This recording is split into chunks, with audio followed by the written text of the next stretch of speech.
O ano de 2026 começou como um pesadelo para a Rússia e a China, anunciada como uma das maiores parcerias globais do mundo. Xi Jinping afastou-se da cerimônia de aperto de mão luxuosa com Vladimir Putin e passou para o modo de jogo de sombras frias por trás da cortina. Atrás daquela cortina estavam a eletricidade russa e os sonhos não realizados do Kremlin. Xi agora via a eletricidade da qual a Rússia tanto dependia, não como uma oportunidade, mas como um fardo sobre os ombros da China. E o conto de fadas frequentemente repetido pelo Kremlin sobre uma amizade ilimitada foi silenciosamente enterrado em um silêncio mortal gelado nas margens do rio Amur. Aquela enorme ponte de energia, a maior carta na manga de Moscou contra o Ocidente, foi fechada, não por um míssil, um drone ou sabotagem, mas por uma ordem burocrática extremamente fria de Pequim. Putin, que vinha dizendo há anos, se o Ocidente nos abandonar, nos voltaremos para o Oriente, enfrentou a realidade econômica mais dura da história naquela manhã. A eletricidade russa agora era cara demais e desnecessária, até mesmo para a China. Isso não foi uma simples disputa comercial ou uma interrupção técnica temporária. Este foi o momento em que a Rússia ficou sozinha e indefesa, às margens de um rio congelado por seu parceiro estratégico. A economia de guerra que Vladimir Putin construiu foi esmagada sob o peso de uma inflação tão alta que não consegue nem vender a eletricidade que produz. O dragão não está mais alimentando, está apenas observando sua presa. E quando o interruptor foi acionado naquela manhã, não foram apenas as luzes que se apagaram para a Rússia. Foi o fim oficial de uma era, o fim do famoso milagre asiático. Para entender este evento em toda a sua crueza, devemos primeiro deixar os salões ornamentados e aquecidos da diplomacia e descer até aquela fronteira gelada, onde a física e a matemática reinam, às margens do rio Amur. A espinha dorsal do comércio de energia entre a Rússia e a China é a linha de transmissão Amur-Heihe, de 500 kV. Durante anos, essa linha foi a força vital, bombeando o excedente de energia gerado pelas enormes usinas hidrelétricas da Rússia para as províncias industrializadas da China. No entanto, a partir de 1º de janeiro de 2026, o fluxo nesta artéria foi interrompido por uma decisão histórica, ou seja, foi completamente parado. Então, o que aconteceu entre esses dois países que prometeram amizade ilimitada ao mundo para que as luzes se apagassem de repente? A resposta está em um cálculo simples e implacável que a propaganda do Kremlin não pode encobrir. O exportador monopolista de eletricidade da Rússia, Interhal, apresentou a sua contraparte chinesa, a State Grid Corporation of China, uma nova fatura para 2026. Esta conta fixou o preço da eletricidade russa em 4.300 rublos por megawatt por hora, ou aproximadamente $45. No entanto, quando os funcionários chineses do outro lado da mesa olharam para o seu próprio mercado interno e relatórios de produção, depararam-se com um quadro chocante. O custo de produção de eletricidade doméstica da própria China era de apenas 3.900 rublos, ou aproximadamente $41. Essa diferença de 400 rublos não é apenas uma questão de câmbio, é uma prova técnica de que a economia russa entrou em colapso. O lado chinês aplicou implacavelmente a regra mais fundamental do capitalismo. Se os seus produtos são mais caros do que os meus produtos domésticos, por que eu precisaria de você? De acordo com informações obtidas pelo jornal russo Kommersant, de fontes internas, a China não apenas exigiu uma redução de preço, como também rejeitou o fluxo simbólico de 12 megawatts, que era a garantia mínima de compra no contrato com a Interhal. Em outras palavras, Pequim fechou completamente a porta para Moscou dizendo: "Não preciso da sua eletricidade, nem mesmo uma única faísca dela." Ao investigar um pouco mais a fundo, vemos que a questão não é apenas sobre preço, mas que a Rússia está em um estado muito mais sombrio de falência técnica. Em uma tentativa de salvar a situação, o Ministério da Energia da Rússia disse a Reuters: "Nossa prioridade é atender à demanda interna." Em linguagem diplomática, esta frase significa: na verdade, não temos mais eletricidade para vender. A infraestrutura de energia do extremo oriente da Rússia, negligenciada por anos e sem peças de turbinas ocidentais, agora está lutando para iluminar até mesmo sua própria região. Os dados dos filmes da NASA e relatórios vazados de canais locais do Telegram confirmam o aumento das quedas de energia e falhas em usinas termoelétricas na região de Primorsky Krai. A China pode ter desligado a tomada não apenas porque era caro, mas também porque via a Rússia como um fornecedor não confiável. De acordo com os dados da Interhal, os volumes de exportação já estavam em declínio sistemático. Atingindo o pico de 4 bilhões e 700 milhões de kWh em 2022, as exportações caíram para menos de 1 bilhão de kWh em 2024.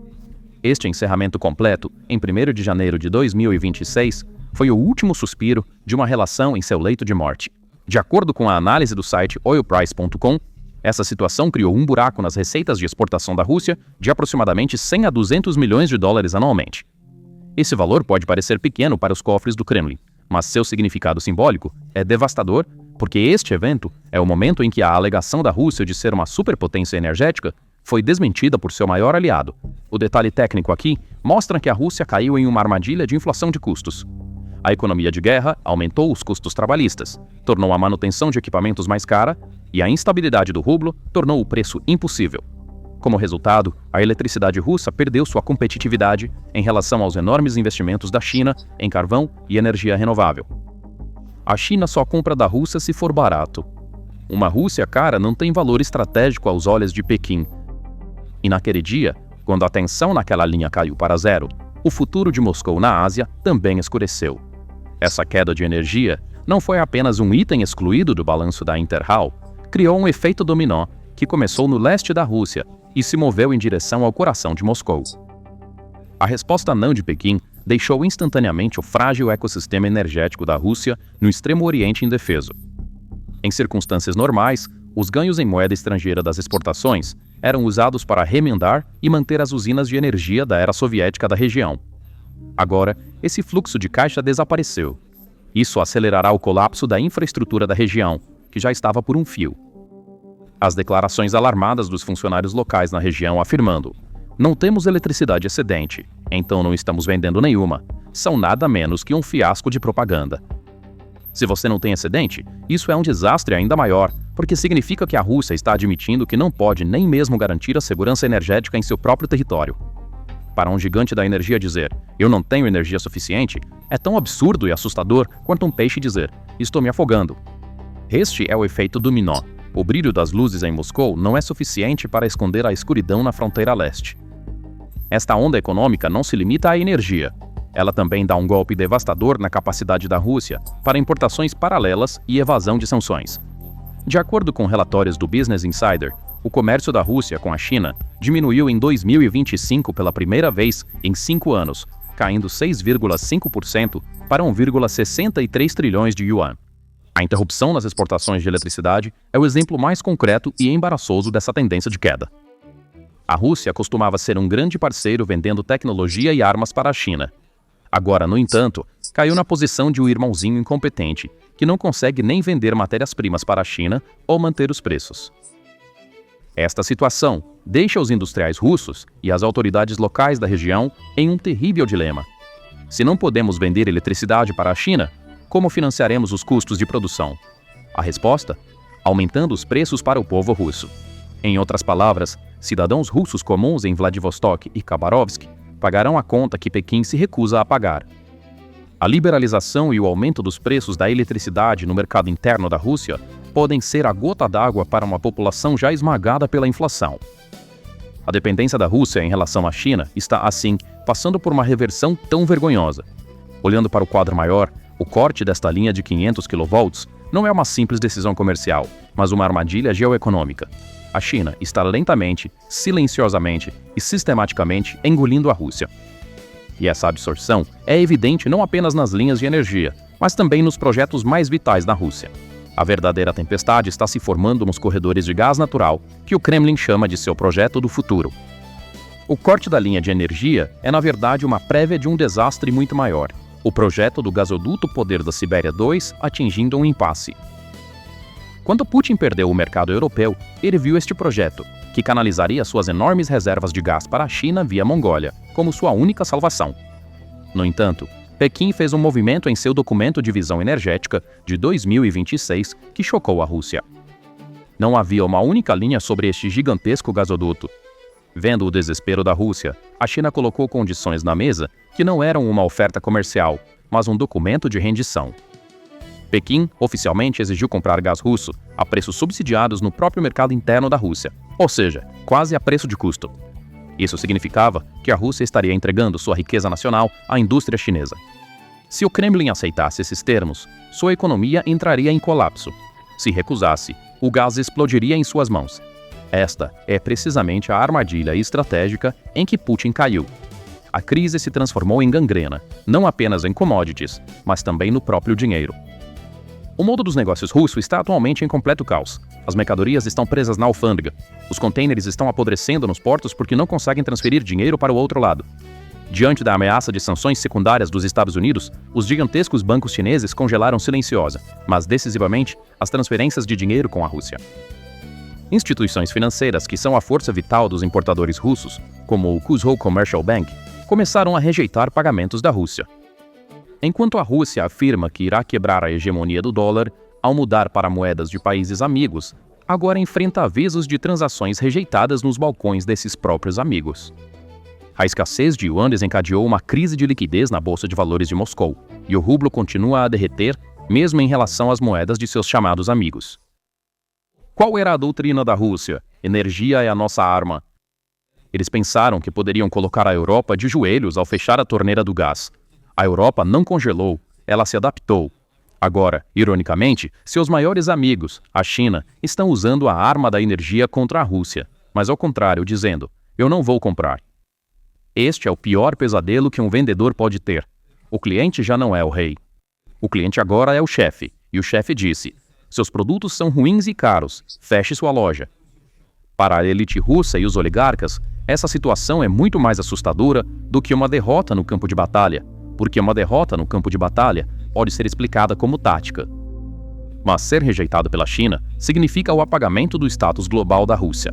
A Rússia não é mais uma superpotência, mas um vizinho problemático comum com quem a China não negociará se não gostar do preço. Esta realidade ressoará mais alto nos corredores do Kremlin do que drones ucranianos. Considere isto: um país que afirma ser o maior exportador de energia do mundo não consegue vender eletricidade para seu maior vizinho porque não consegue atender ao preço. Esta é a declaração de falência do modelo de economia de guerra da Rússia. Putin, enquanto direciona todos os seus recursos para l'Ukrainian France Tanks e Missiles de l'Entreprise, eficiência de produção, infraestrutura tecnológica, equilíbrio de custos. O resultado: enfrentar o painel solar da China e a usina de energia eficiente, o sistema pesado, desatualizado e caro da Rússia tornou-se não competitivo. Essa situação é a versão econômica de amarrar a BR. A Rússia perdeu sua visão econômica, ficou cega e agora está encurralada. Esta imagem nos prova que a Rússia foi reduzida ao status de Estado vassalo, um armazém de matérias-primas para a China, em vez de um Estado soberano nesta guerra, que Putin começou para impedir a expansão para o leste da OTAN. Aqui a Rússia é empurrada sob a hegemonia econômica da China com suas próprias mãos.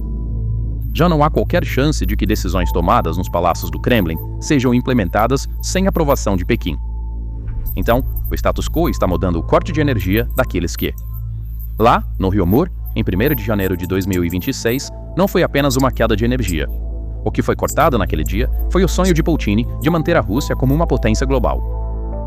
O Kremlin aprendeu da pior maneira que a imensa Grande Muralha da China, na qual confiou por anos enquanto desafiava o Ocidente, não o protegeu, mas sim o isolou. Pequim agiu como um comerciante de sangue frio, sem lucro, sem amizade. A história registrará 2026 não como o ano em que a Rússia se abriu para a Ásia, mas como o ano em que foi engolida pela Ásia. E quando o interruptor foi acionado naquela manhã, uma verdade permaneceu para a Rússia. A guerra não é perdida apenas no campo de batalha. A guerra está sendo perdida devido ao colapso econômico de um regime que não consegue nem pagar uma conta de eletricidade de $45, não consegue encontrar um mercado para vender a energia que produz e deixa seu próprio povo no escuro com a mentira de uma amizade ilimitada. O dragão puxou o plugue e a Rússia agora está sozinha na fria e ominosa escuridão que criou. Isto não é um aviso. Este é o começo do fim. As luzes se apagaram. Fim de jogo. Para se manter atualizado sobre novos vídeos e análises detalhadas, por favor, inscreva-se no nosso canal e ative as notificações. Fique com a PPR Global na busca pela verdade. Obrigado por nos escolher. Obrigado por nos escolher. Obrigado por